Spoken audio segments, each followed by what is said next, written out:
Sige mga patriot, pinayanig ni Pauline Hanson ang lahat. Lumalaban ang Australia ng higit kaysa sa alinmang kanduraning bansa. Lalo na't hindi naman ito ganun kasama sa simula. Tama ba? Kahit ganon, di pa oras magdiwang dahil wala pang nangyayari. Pinag-uusapan ko lang ang ilang palatandaan mula Australia. Halimbawa, isang linggo nang nakalipas, nagtalumpati si Pauline Hanson at sinabi ito na ikinagalit ng marami. Pakinggan ninyo.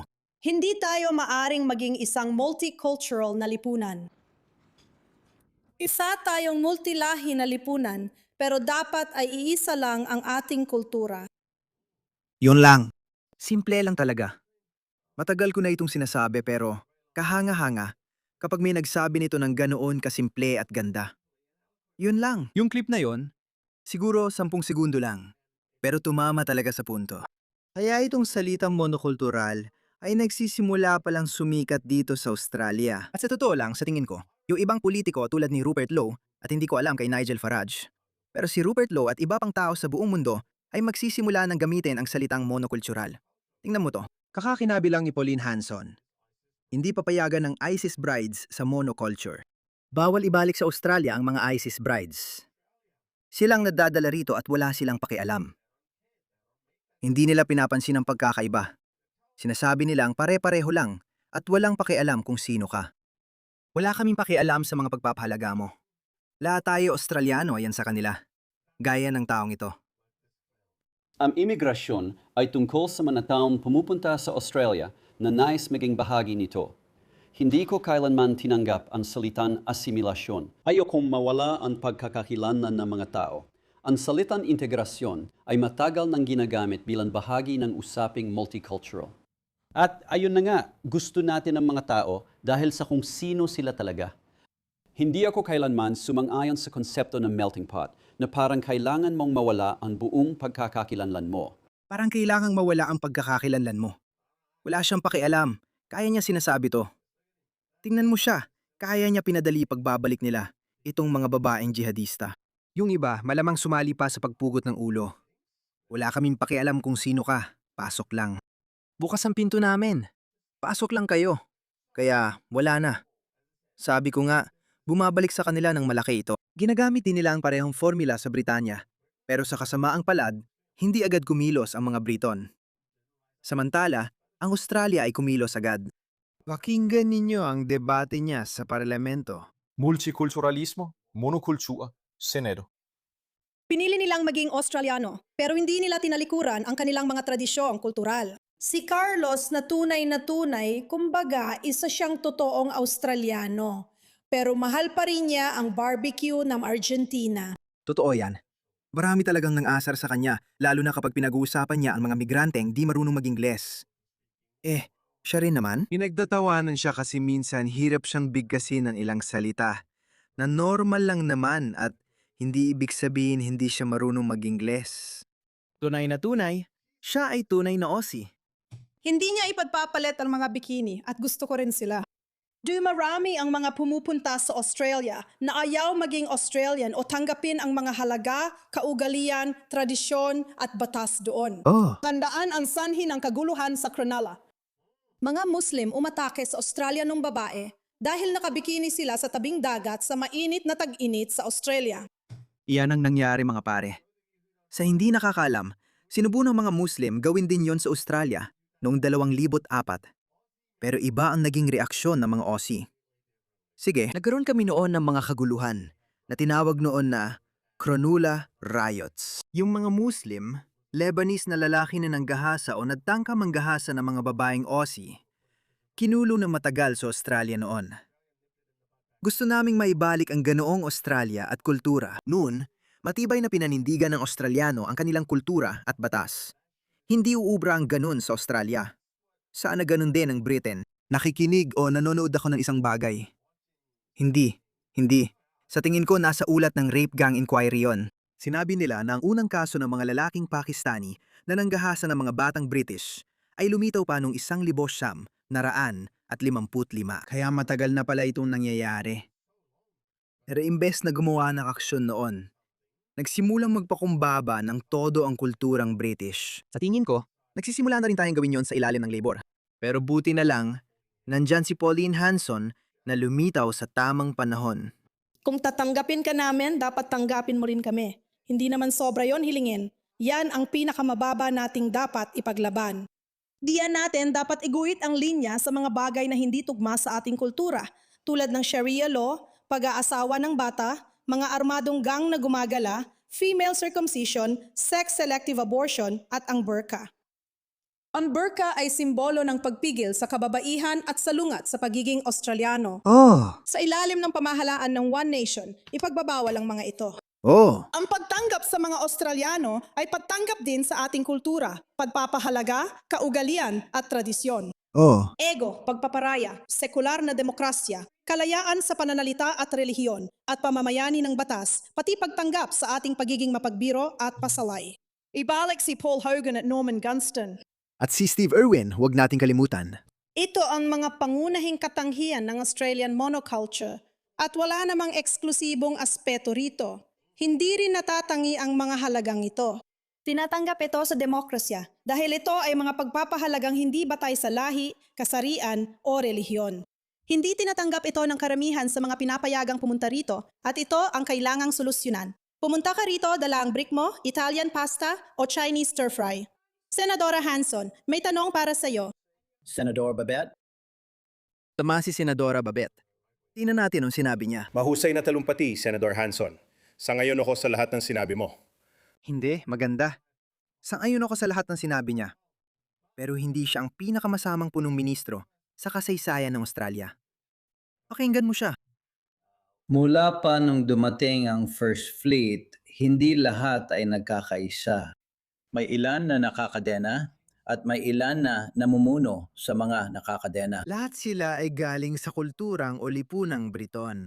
Mga Katoliko at Protestante. Meron din kaming Irlandes. Oh, Mayaman ang aming kultura. At kapag tinitingnan natin ang Socceroos, nakikita natin ang mga halimbawa ng mayamang kulturang yon.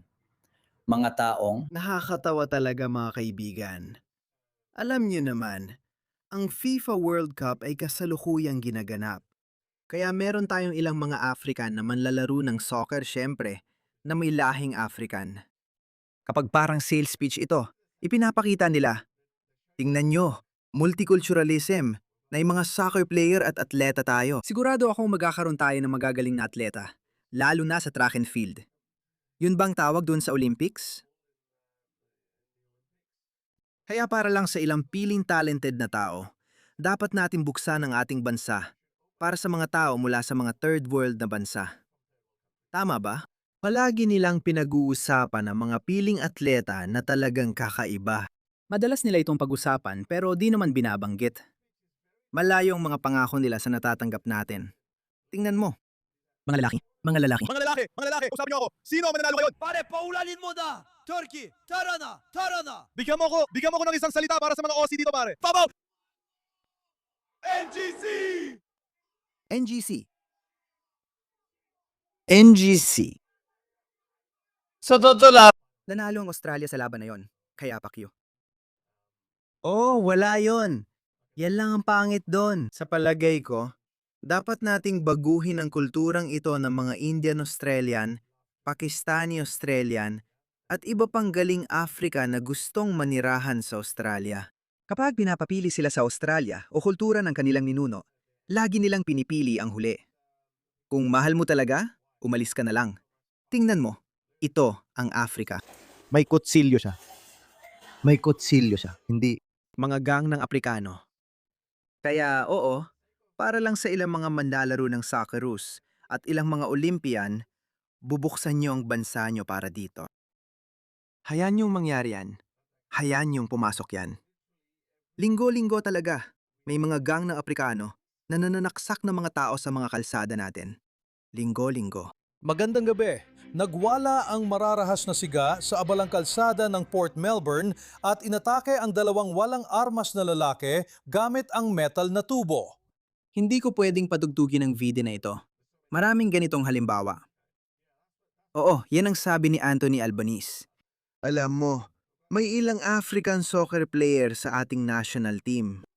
Kaya, Multikulturalismo ang lakas natin. Alam mo, mas gugustuhin ko pang magkaroon ng mahina o mahirap na koponan sa soccer at kaunting medalya sa Olympics kaysa makita ang Australia na bumagsak sa kaguluhan na nakita natin nitong mga nakaraang taon. Bahala ka na, Anthony Albanese. Kailangan nating baguhin ang kultura, pare. Hindi natin kailangan maging malupit sa iba. Sige, hindi natin kailangan maging malupit sa kahit kanino. At sabihin, uy, alam mo ba, hindi mo pwedeng kainin tong pagkain na to kasi hindi yan Australiano. Karaniwan din nilang ginagawa ito kapag nagbebenta. Kung pareho lang ang kultura natin, anong gagawin mo? Fish and chips lang lagi ang kakaimin mo? Parang pagkain lang ang mahalaga. Parang pagkain lang ang tungkol sa kultura. Oo. At saka, pwede mo namang kunin ang recipe. Dahil nagsabi ni Rowan Atkinson, dahil may recipe na tayo, baka di na natin sila kailangan. Ipinagmamalaki nila ang kanilang lahi kung sino sila. Lahi. Kita mo, minamaliit mo. Hindi ito tungkol sa lahi, kundi sa kultura. Ilang video clip lang ang ipinakita ko sa inyo. Hindi yan Australiano. Ang Socceroos, nakikita natin ang mga halimbawa ng mayamang kultura na yan. Mga taong ipinagmamalaki ang kanilang lahi Na pwede talagang, alam mo, ginawa niya lang talagang racist. Kung ipinagmamalaki ng iba ang lahi nila, pwede bang sabihin ng puti na ipinagmamalaki niyang puti siya?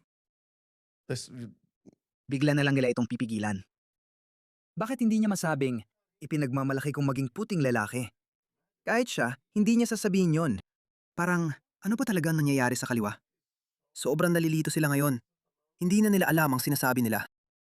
Proud sila kung sino sila at proud din maging Australiano na kinakatawan ang ating bansa. At buong bansa ay mag-cheer para sa kanila sa Biyernes ng 2:00 ng tanghali. At umaasa ako na sandaling titigil ang bansa sa oras na iyon. Iyan tayo. Kaya wala talagang sasay ang argumento na bumalik sa isang bagay na hindi naman talaga nag-exist nun. Hindi naman talaga nag-exist yun. Anong ibig mong sabihin? Ang Australia ay may White Australia policy hanggang dekada 70 sa tingin ko. Anong ibig mong sabihin wala yon? Anong tinutukoy niya? Sige, at si Pauline Hanson ay hindi naman talaga tungkol sa White Australia ang pinag-uusapan. Sige, pati si Pauline Hanson, hindi rin. Ako nang nagsabi. Sinabi ko na maraming beses na hindi racist si Rupert Lowe. At hindi rin siya ethnonat. Kinailangan niya magsalita. Kamakailan lang inagsalita siya at sinabi niya yon. Pakinggan mo ito. Paulit-ulit nang sinabi ni Pauline Hanson yon. Wala siyang pakialam at hindi siya ethnonat. At hindi niya pinag-uusapan ang puting Australia. Pero itong mga kaliwa, palagi nilang ginagamit yan kasi iniisip nila na baka maipinta nilang mga iyon bilang mga Nazi. Yun lang yon. Kasi oo, kapag ginawa mong tungkol sa lahi, pwede mo na itong ihalin tulad sa nasismo, tama? Ang unahing lahi. Pero kung gagawin mong malinaw na hindi ito tungkol sa lahi, kundi tungkol ito sa kultura, at hindi kailangan mahiya ng mga Australiano sa kanilang kultura, hindi nila kailangan gawin yon. Hindi nila kailangan humingi ng paumanhin kung sino sila. Hindi nila kailangang baguhin ang kanilang kasaysayan. Kailangan niya nilang manindigan para sa kanilang mayamang kasaysayan na nagsimula noong 1788. At syempre, bago pa yon, maaari nating kilalanin at tinatanggap natin ang bahagi ng mga Aboriginal sa kasaysayan ng Australia. Yan lang. Ang ibang kulturang dumating pagkatapos ay nais maging bahagi ng matagumpay at masaganang bansang kanluranin na nakabatay sa mga pagpapapalagang kanluranin. Kaya kailangan nila mag-adjust tulad ng ginawa ko. Wala akong pakialam sa Pakistan. Wala akong pakialam sa Islam. Wala akong pakialam sa kultura ng aking mga ninuno. Wala talaga. Pumunta ako dito para maging bahagi ng bansang ito. Dito lang ako tapat at dito lang ako naniniwala sa mga pagpapahalaga. Ganun lang, kasimple. Yun lang kailangan mong gawin. Walang dapat ikahiya sa pagsasabi niyan. Hindi ako nahihiyang sabihin yan. Kung binigyan ako ng bansang ito ng marami, bakit hindi ko ito ipaglaban? Bakit hindi ko ito panindigan? Ito ang sinabi ni Rupert Lowe tungkol sa ethno-nationalism.